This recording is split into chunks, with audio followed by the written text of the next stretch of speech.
Quand tu découvres que tu as le livre de suggéré du jour, c'est très bien. Que tu l'as dans ta palme mais que tu savais pas que c'était celui-là, c'est encore mieux. Bon, ben on va commencer, hein.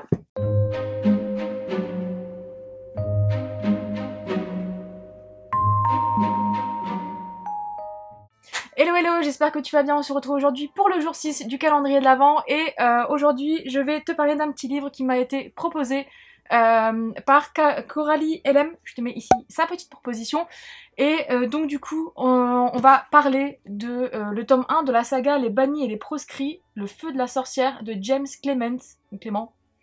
Donc moi j'ai l'édition publiée chez Milady en poche, enfin le tome 1 du coup, et je l'avais acheté d'occasion, j'ai encore le ticket de Easy Cash, j'avais payé 3,50 € et en fait c'est en cherchant là sur Babelio avant de commencer la vidéo, je me suis dit tiens, bah en fait je l'ai ce truc dans ma palle, le feu de la sorcière, ça me dit quelque chose. Donc du coup je pensais découvrir quelque chose, mais au final bah si je veux quand même découvrir, parce qu'il est dans ma palle depuis très longtemps. Il n'y a pas la date sur les trucs... La date d'étiquetage, mais sincèrement, il doit être dans les derniers livres de ma palle, quoi. Enfin, dans les derniers livres, enfin, moi je vais dans le sens du plus récent au plus ancien, donc dans les derniers, c'est les plus anciens, quoi. Bref. Donc du coup, bah, ça tombe très bien. Aujourd'hui, on va parler de ce petit livre, du coup, enfin de ce premier tome de saga. Donc du coup, c'est écrit par James Clements, ou Clément, comme je disais. Je pense qu'il y avait une faute, qu'il manquait un T, mais non.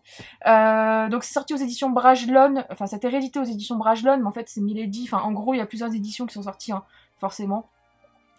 Et sur Babellion, on a une note de 3,94 sur 5, donc on va dire 4, hein, on va pas chigner. Donc ça peut être, ça a l'air d'être pas mal, parce que sur 642 votes, c'est quand même pas mal. Au niveau du résumé, donc, je vais te lire ça. Par une nuit fatale, dans le merveilleux pays d'Alazea, frappés par une malédiction, trois mages firent un ultime acte de résistance, sacrifiant tout dans l'espoir de préserver le bien.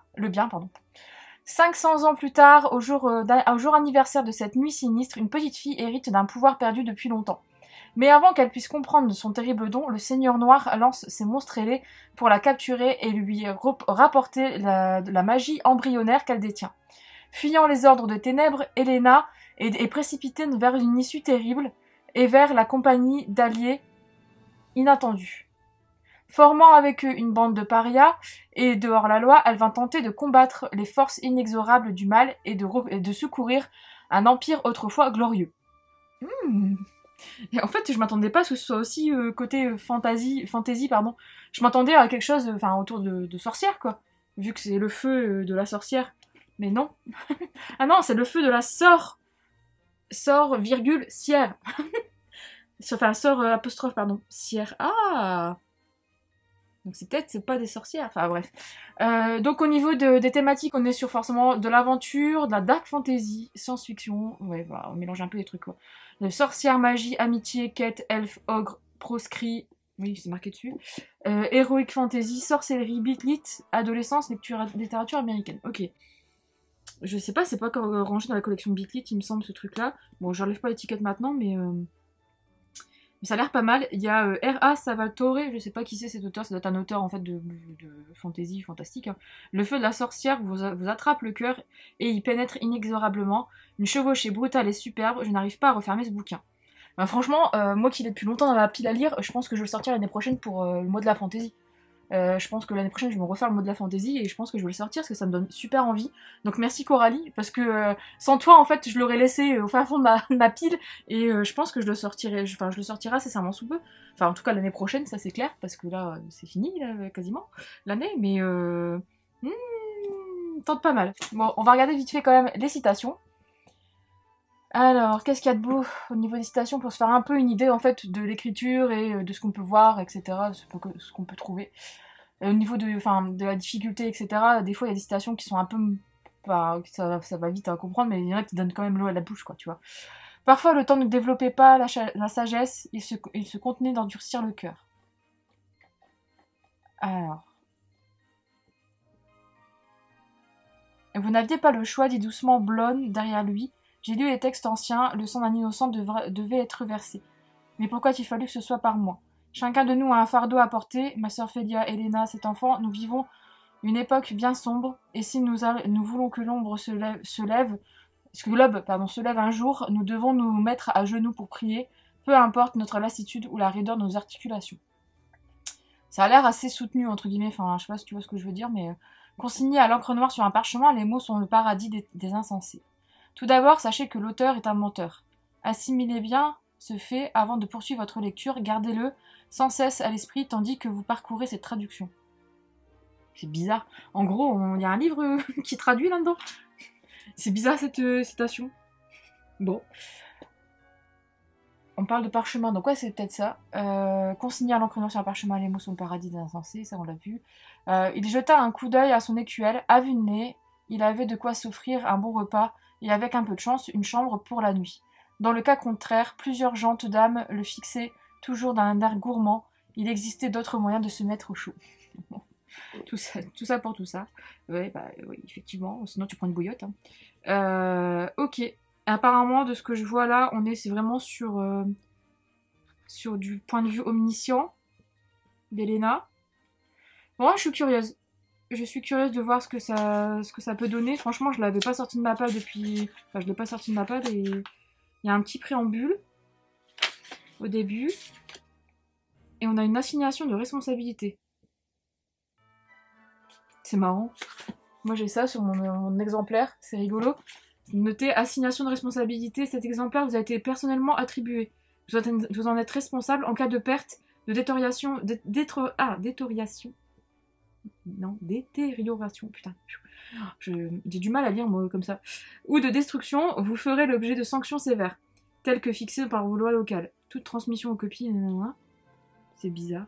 Le feu de la sorcière, ainsi le monde mourut-il, est-elle des grains de sable jetés au vent de Nidiva. Ainsi tous les autres mondes naquirent. Ok. Ben, je suis curieuse de voir. Ben, il y a plusieurs prologues, c'est un bordel le truc là.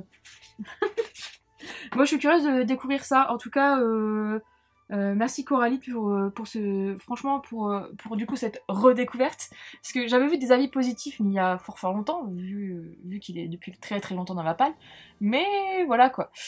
Alors au niveau des livres qui sont suggérés, qui pourraient justement nous faire aimer le feu de la sorcière, on a Bilbo le Hobbit, bon bah de Tolkien, donc on est déjà dedans, hein, on est d'accord. Harry Potter 5, ok. L'Assassin Royal, le tome 2 de Robin Hobb, donc ça c'est une série que j'ai trop envie de lire, mais j'attends parce que j'ai trop de livres dans ma palle, mais ce qui paraît c'est trop bien, c'est une saga fantasy qui est incontournable. Le tome 2 de l'héritage, l'aîné de Christopher Paolini, donc ça a l'air pas mal. C'est ça aussi, j'ai adoré, les 4 tomes de l'héritage, c'était ouf.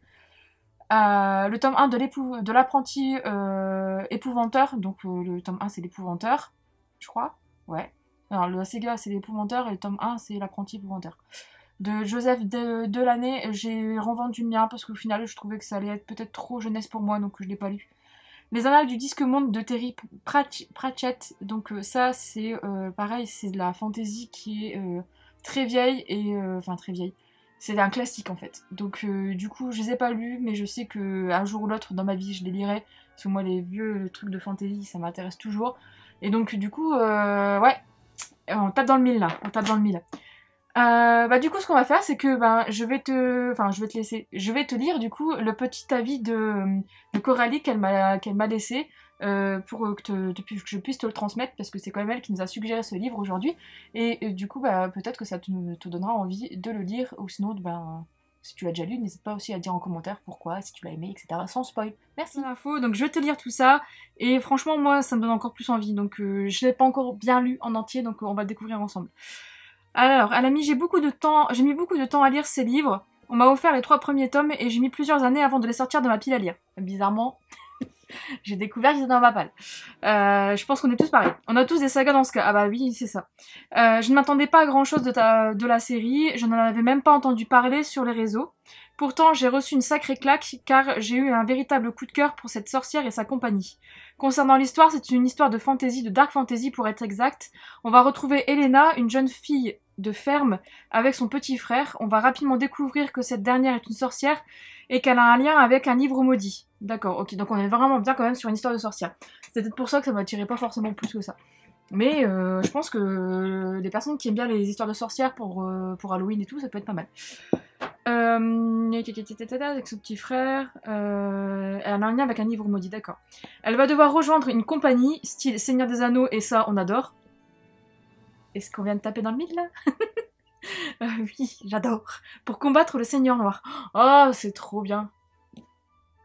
Bon, déjà, comme je disais, hein, je pense que on va le sortir assez rapidement celui-là. Nous sommes immergés dans l'histoire dès le départ avec des personnages très attachants et très bien construits. Nous retrouvons une dualité dans l'ensemble des personnages. Ce n'est ni noir ni blanc, chacun a son côté noir, même s'il combat pour le bien. Certains passages sont durs pour les personnes et pour les lecteurs, mais c'est ça qu'on aime, ressentir des émotions pendant toute notre lecture. Et c'est vrai. Et c'est bien s'il y a différents types de personnages, entre guillemets, pas types, mais différents caractères, etc. C'est ça qui fait aussi l'histoire. On va apprendre à connaître chaque personnage et leur histoire tout au long du récit. Il y a une grande diversité dans les personnages aussi bien que leur caractère. Ah oui, si, c'est ça. Je pensais que je disais la même chose. Aussi bien leur caractère que sur leurs origines. En effet, il y a beaucoup d'espèces différentes. Orques, métamorphes, sorcières, femmes araignées. Oh, j'aime pas les araignées. Même les fosses, j'ai peur. Elena est vraiment super attachante. Elle fait ce qu'elle peut et on la voit évoluer sur l'ensemble des tomes. Ça, c'est bien. Un autre élément qui est remarquable, c'est que chaque événement et que chaque rencontre n'est pas dû au hasard. Chaque événement, chaque action et personnage a un lien avec un autre, etc., etc. On voit que l'auteur a réfléchi à chaque détail de son histoire sans te parler du dénouement. Ok.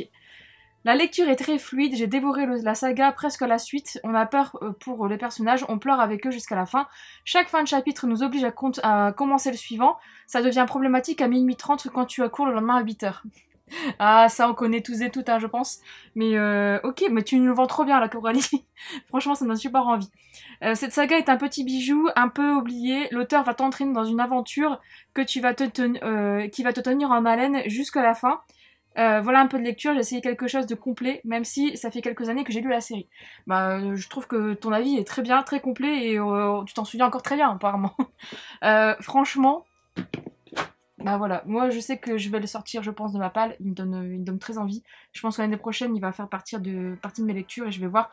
Mais en fait, c'est simple, le truc qui m'a vraiment bien convaincu là, c'est style combattre le Seigneur Noir, un peu à la Seigneur des Anneaux. Ça, c'est pour Bibi. Donc du coup, on verra bien. Mais en tout cas, merci Coralie pour ton avis. J'espère qu'en tout cas, il t'a donné aussi envie de découvrir cette histoire. Et que du coup, la parole de Coralie t'a donné envie de lire ce livre. Si tu l'as lu, n'hésite pas à discuter et à voir en commentaire, à nous donner ton avis aussi. Ça serait super intéressant. Du coup, cette vidéo est désormais terminée. J'espère que ça t'a plu. J'espère que tu as envie de lire Le Feu de la Sorcière, du coup, le tome 1. Et que si tu as aimé, comme d'habitude, tu peux laisser un petit pouce bleu. Ça fait toujours plaisir. Si tu n'es pas abonné à la chaîne, pareil. Je te retrouve demain, du coup, pour le jour 7, pour un nouveau petit livre à te faire découvrir, j'espère. Et puis voilà, j'espère que ça te plaît. Et puis, du coup, on se dit à demain.